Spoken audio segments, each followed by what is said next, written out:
রাজধানীর বাইরেও সারা দেশে স্বাভাবিক হতে শুরু করেছে জনজীবন। আরো জানাতে বাগেরহাট থেকে যুক্ত হচ্ছেন এস সোহান। সোহান, আপনি নিশ্চয় শুনছেন, আপনি জানাবেন বাগেরহাটে জনজীবনে আসলে কতটুকু স্বস্তি ফিরল, আর রাস্তায় মানুষের আনাগোনা কেমন দেখছেন? বাগেরহাটের জনজীবন কিন্তু স্বাভাবিক হতে চলেছে। সকাল থেকে আমরা বাগেরহাটের বিভিন্ন এলাকা ঘুরে দেখেছি, মানুষের আনাগোনা কিন্তু রাস্তায় বেড়েছে, বাজার ঘাটে চাঞ্চল্য বেড়েছে। আমরা এই মুহূর্তে বাগেরহাট কেন্দ্রীয় বাস স্ট্যান্ড সংলগ্ন যে ট্রাফিক মোড়, সেই ট্রাফিক মোড়ে রয়েছি। এখানে আমরা সকাল থেকে দেখেছি যে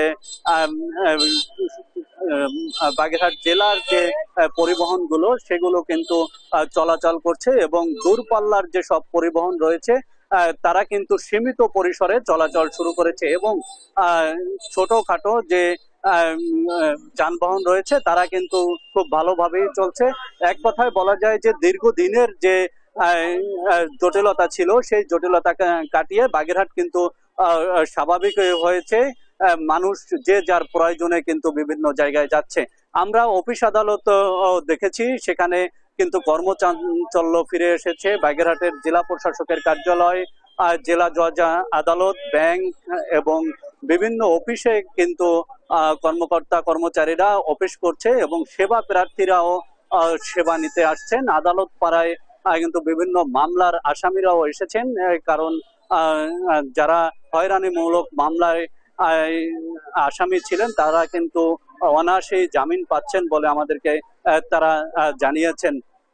এছাড়া আমরা যদি বাগেরহাটের ব্যবসা বাণিজ্যের পরিস্থিতি বলি, সেটাও স্বাভাবিক হয়েছে, এবং বাগেরহাটে কিন্তু সবকিছু মিলে এখন স্বাভাবিক পরিস্থিতি বিরাজ করছে। বাগেরহাটের মধ্যে রয়েছে দ্বিতীয় বৃহত্তম সমুদ্র বন্দর মোংলা বন্দরের কার্যক্রমও কিন্তু স্বাভাবিক রয়েছে বলে আমাদেরকে সেখানকার কর্মকর্তারা জানিয়েছেন।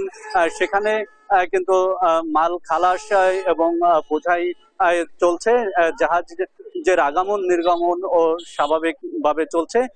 এছাড়া বাগেরহাট জেলা পুলিশের যে শীর্ষ কর্মকর্তা রয়েছেন, পুলিশ সুপার কিন্তু বাগেরহাটের আইন শৃঙ্খলা পরিস্থিতি স্বাভাবিক রাখতে জেলার যে রাজনৈতিক নেতৃবৃন্দ এবং ছাত্র সংগঠনের নেতৃবৃন্দ ছিল তাদের সাথে সভা করেছেন, এবং বাগেরহাটের পরিস্থিতি যাতে স্বাভাবিক থাকে সেজন্য কিন্তু তারা চেষ্টা করছেন। তবে এখন পর্যন্ত মাঠে আইন শৃঙ্খলা বাহিনীর সদস্যরা নেই, এবং সে বাগেরহাট সবকিছু মিলে স্বাভাবিক রয়েছে।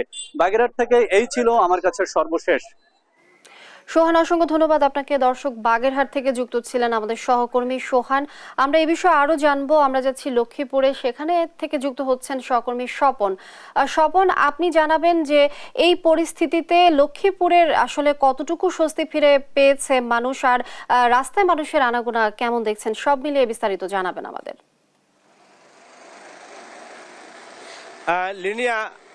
লিনিয়া, আপনি যেমনটি জানতে চাচ্ছিলেন যে স্বৈরাচার শেখ হাসিনা পতনের পর বাংলাদেশ লক্ষ্মীপুর জেলার আইনশৃঙ্খলা পরিস্থিতি জনজীবন কেমন। 5ই আগস্ট শেখ হাসিনা পতনের পরপরই লক্ষ্মীপুরের ছাত্র জনতা এবং নারী পুরুষ নির্বিশেষে শ্রমিক সবাই রাস্তায় নেমে আসে এবং তারা আনন্দ মিছিল করে। এই আনন্দ মিছিলের সাথে সাথে সবাই আনন্দ মিছিল পুরো রাতব্যাপী চলতে থাকে। এর পরের দিন 6ই আগস্ট লক্ষ্মীপুর সকাল 6টায় যখন কারফিউ প্রত্যাহার করা হয়, তারপরেই জনজীবন স্বাভাবিক হতে শুরু করে। বিশেষ করে এখানকার যে মানুষজন রয়েছে তারা তাদের প্রয়োজনে তারা দোকানপাট খুলতে থাকে। মানুষজন তাদের যে অফিস আদালত ছিল সেগুলিতে তারা যাতায়াত শুরু করে, এবং গতকালকে লক্ষ্মীপুর জজকোর্ট সহ যে স্কুল কলেজ ছিল সেখানে সাধারণ মানুষের উপস্থিতি ছিল উল্লেখ করার মতো। আমি আপনাকে জানিয়ে রাখি, তবে এখানে বিশেষ করে লক্ষ্মীপুর জেলার যে 6টি থানা রয়েছে এবং লক্ষ্মীপুরের পুলিশ সুপার কার্যালয় এখনো সেগুলি তালাবদ্ধ রয়েছে।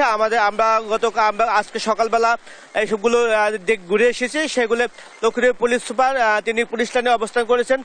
গতকাল রাতে যে বর্তমান সরকার থেকে যে বলা হয়েছে যে আনসার সদস্যরা থানা দায়িত্ব নেবেন, এখনো লক্ষ্মীপুর কোনো থানায় আনসার সদস্য এসে পৌঁছানে।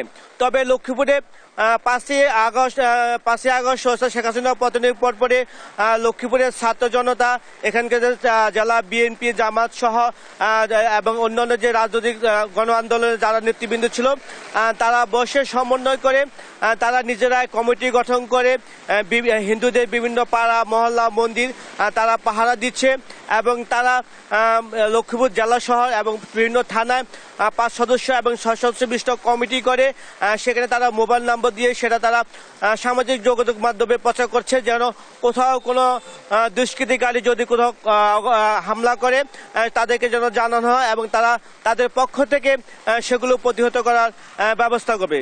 বিশেষ করে লক্ষ্মীপুরে 4 আগস্ট যে শিক্ষার্থীদের সাথে আওয়ামী যুবলীগের যে সংঘর্ষের ঘটনা ঘটে, ওই সংঘর্ষে 12 জন নিহত হওয়ার পরপরে লক্ষ্মীপুর থেকে আওয়ামী লীগের যে যারা নেতা কর্মী ছিল তারা পালিয়ে যায়।